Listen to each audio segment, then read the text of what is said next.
Can't Wait for Christmas is a proud member of the Christmas Podcast Network.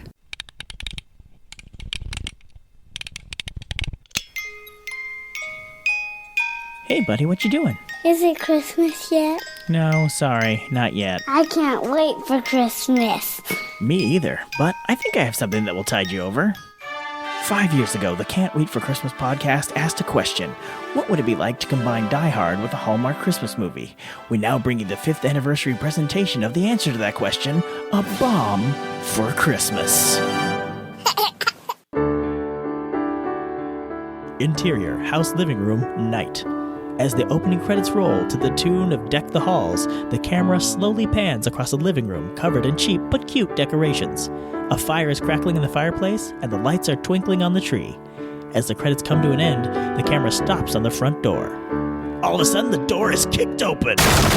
Seattle PD, nobody move. Detective Holly McTiernan bursts through the door, gun drawn, eyes fiercely scanning the room, a look of steely determination on her face. This lady means business and looks an awful lot like Danica McKellar. Front room clear. As Holly enters one of the adjoining rooms, we see her partner Tracy enter behind her. Gun also drawn, though she too has a determined look. Her eyes betray a hint of nervousness.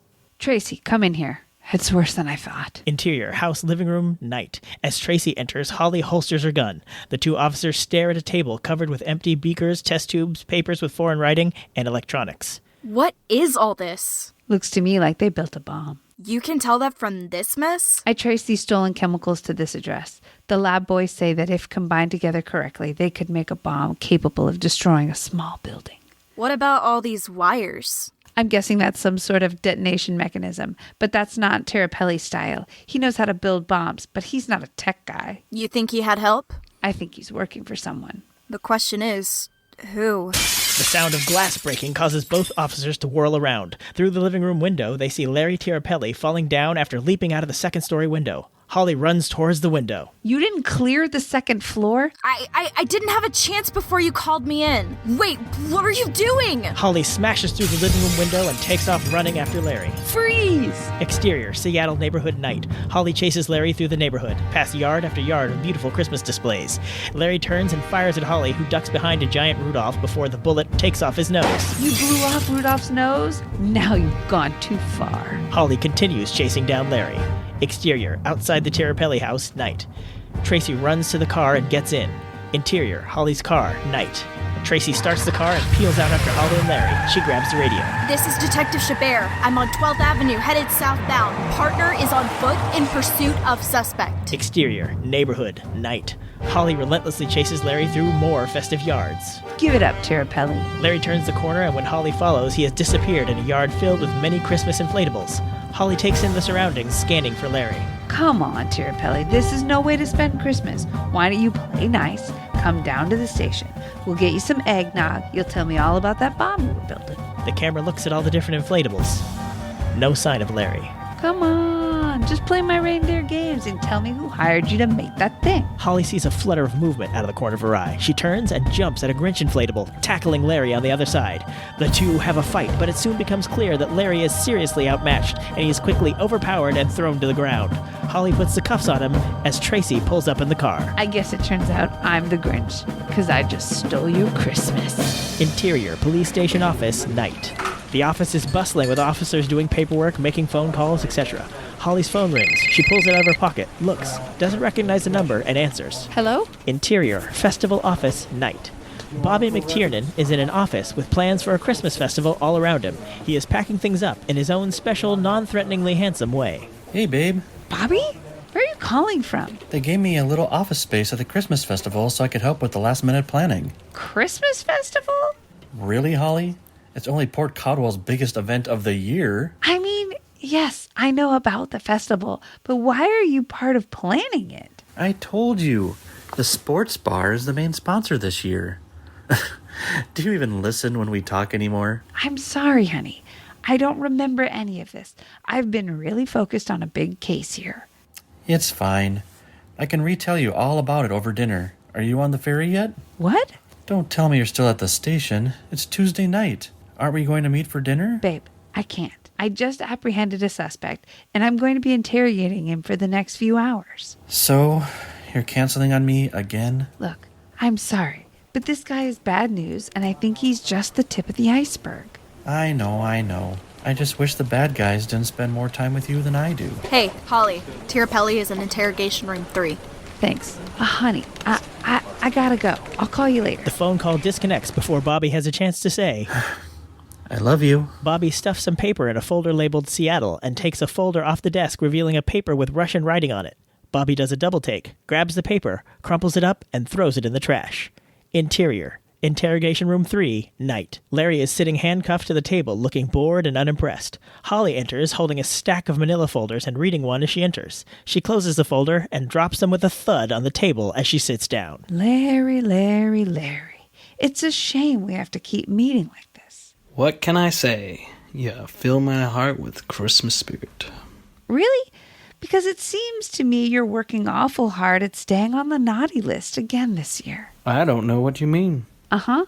What were you making? Making? We found your little arts and craft table in the spare room. Taking up a new hobby?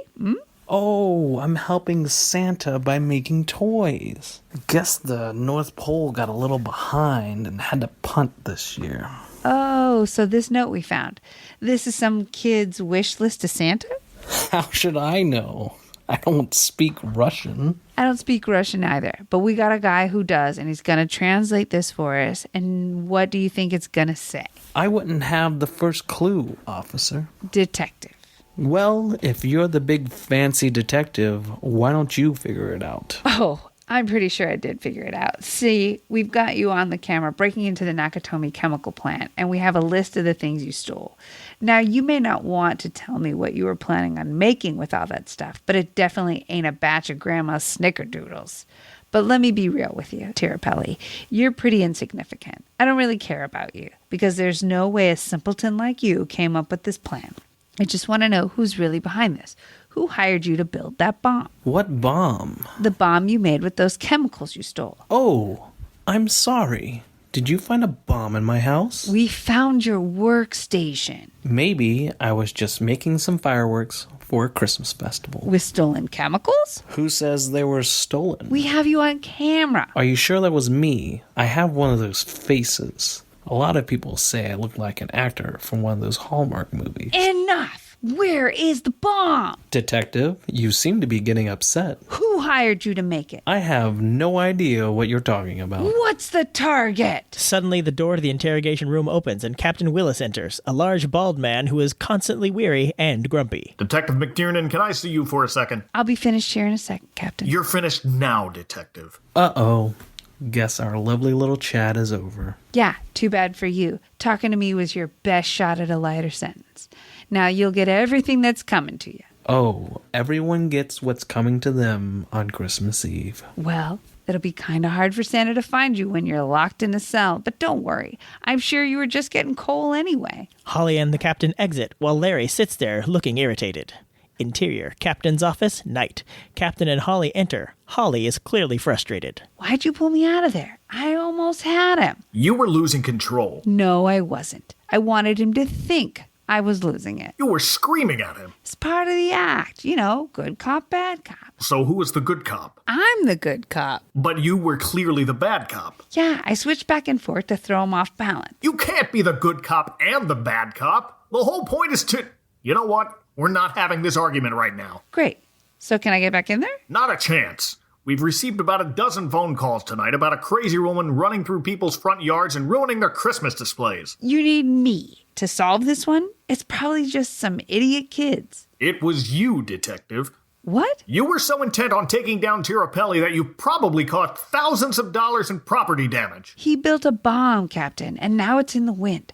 I gotta find it before something horrible happens. Correction. The FBI has got to find it. You've got to take a couple days off. I don't need any time off, Captain. It wasn't a request, Detective. With all due respect, Captain, I'm one of the best detectives in this precinct, and you cannot afford to sideline me while there's a bomb on the loose. The instant the bomb was unaccounted for, I brought Homeland Security in. You gotta be kidding. Detective Holly, you are not only one of the best detectives in this precinct, you're one of the finest peace officers I've ever worked with. But you push yourself too hard and you will burn yourself out. I'm fine, Captain. Oh, really? You're the first one in here every morning and the last one to leave at night. When was the last time you spent time with your husband? I don't know if that's any of your business, sir. That long, huh? We just talked on the phone less than an hour ago. Talked on the phone? No. Come here. Look around this office. See how merry it looks because so many desks are decorated for Christmas? I guess. Look, Santiago's desk is covered with stuffed reindeer and snowmen. Murtaugh has those lights. Wickham has all those snow globes. And actually, that might be an unhealthy amount of snow globes. What's the point, sir? Look at your desk. Just stacks of files and a half-eaten donut that I'm pretty sure is from last Christmas. It's not that old. The captain gives Holly a quizzical look. Fine. It's from the Thanksgiving potluck we had last month. What's the big deal? The big deal is you're great at your job, but you are more than your job. There's always going to be another crime to solve, but there's only going to be one Christmas this year. This feels like a really weird position for my boss to take. You want me to be worse at my job? Not worse. Look, I'm talking to you as a friend. You need to get a little more balance in your life. But I'm also talking to you as your boss, because, selfishly, I would like to have my best detective around for a long time to come. But that's not going to happen if she burns herself out early. So please, it's Christmas. Take some of those days off you never use and spend some time at home in Port Caldwell. Maybe help Bobby with the festival. Wait, you knew Bobby was helping organize the festival? Of course, it's the biggest event in Port Caldwell. I literally just found out earlier tonight. And there's my point. Merry Christmas, Holly. Go home. End Act 1. Cut to commercial. You're listening to the 5th anniversary presentation of A Bomb for Christmas. Remember to tune in for the 5-year cast reunion episode on July 25th. Now, back to the show.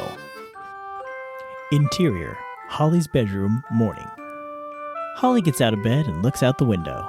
We see the charming small town of Port Caldwell, all decked out for Christmas, including street signs that say Christmas Eve Festival with special guests for the tree lighting. Holly grabs her phone and dials. Hello?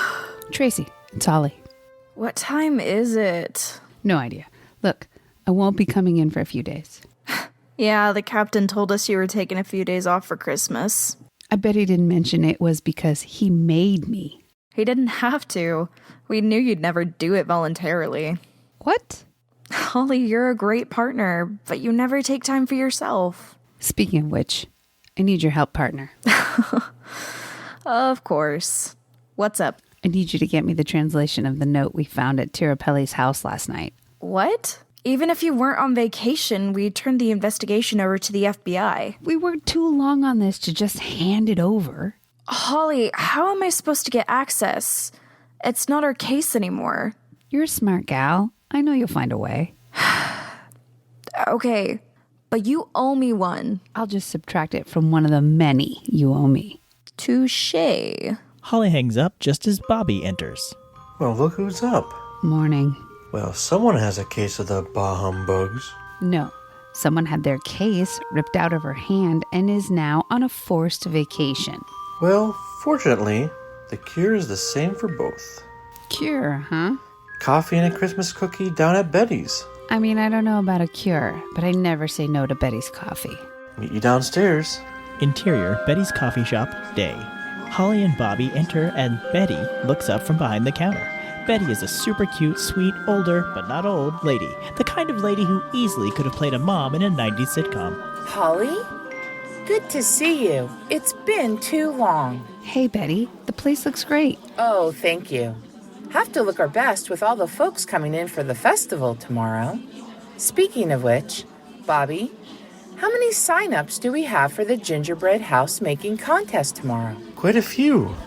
I hope you're prepared to be a fair judge. Oh, I'm tough but fair. I've made my share of gingerbread houses in my day. I know what makes a truly great one. That's good. We're all counting on you. And I won't let you down. Now, what can I get you? A couple of eggnog lattes and some Christmas cookies? Oh, you don't have to go through all that. Just a coffee with a little cream is fine. Oh, come now, Holly. You've been drinking office coffee too long. Here, try our eggnog latte, and if you don't love it, I'll get you your boring old coffee. Betty hands cups to Holly and Bobby that were somehow ready within 2 seconds of being mentioned. Holly reluctantly takes a sip. Then her eyes brighten. Wow. If there's one thing I know, it's Christmas coffee. I shall never doubt you again, Betty. A tiny bell rings as someone enters the coffee shop. It's George, an older but still crazy handsome man with salt and pepper hair and a corduroy jacket. He sees Bobby and rushes over.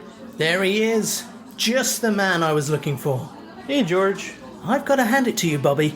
You really pulled off a Christmas miracle. I don't know about all that. You brought our hometown hero home for Christmas. It's awfully sweet of you, George, but I hardly think I'm the hometown hero. Oh, hi, Holly. Haven't seen you in a while. Did crime finally take a holiday? No, crime didn't, but I did. Why don't we scoot on over so you can get your order in? Thank you. Day hasn't really started until I've had my eggnog latte. Was that as awkward as it felt? Only to you and me, and anyone within earshot of this conversation. Oh, good. I was worried for a second there. George steps over to them, latte in hand. I still don't know how you pulled it off. All will be revealed at the tree lighting. Wait, so what's going on? Who is this hometown hero? He didn't tell you? Bobby convinced Joe McCringleberry to come back to do our tree lighting. Why does that name sound familiar? Sound familiar? He's only the best kicker in pro football. Right! He plays for Seattle. He made that big play last year. A 61-yard field goal that got them into the playoffs. That's the one. And tomorrow, he's coming back home. Back home? Yes, he was born and raised right here. Graduated from Port Caldwell High School. This town's not big enough for me not to remember this guy. I think you were at the academy by the time he was leading our team to the state championships. Then he got snapped up by some Big Ten college and hasn't been back to Port Caldwell since. This is going to be huge. However did you convince him to come back? Well, he and I are getting into a little business venture. Wait, what? Like I said, all will be revealed at the tree lighting. Betty walks by to clear some dishes off the table that they're standing next to. George, you're the head of the Christmas festival. Can you tell me why there's so much more security this year? Well, I can't get into specifics, but we have a special guest for the tree lighting this year. Special guest? What about the children? Whoa, what about the children? It's a tradition that every year the choir from Rhododendron Elementary School sings as we light the tree. Don't worry, Betty. The kids are still going to sing. Our special guest will simply be the one who introduces them, lights the tree, and stays to take the photos with the crowd afterward. Well, they better not upstage those kids. It's my favorite part of the whole day. And now with all those security checkpoints, I worry this year's festival may be straying too far from our beloved tradition. It's going to be the same festival we all grown up with, only even more fun. Look, here comes my head of security now. Alana enters. She's a tall, muscular woman with a look that says, I mean business. She sees the group and walks over. Bobby, George, I'm glad I found you both. Betty, Holly, this is Alana. She's head of security for the festival this year. Nice to meet you. Likewise. And I'm sure you're amazing at what you do. But we've never had security at the festival before. Sure we have, Betty. In fact, I worked festival security all through high school. We just didn't have much of a budget for it back in the day. Nice to see it's been kicked up a notch. Holly, as in Bobby's wife, the police detective from Seattle? The one and only.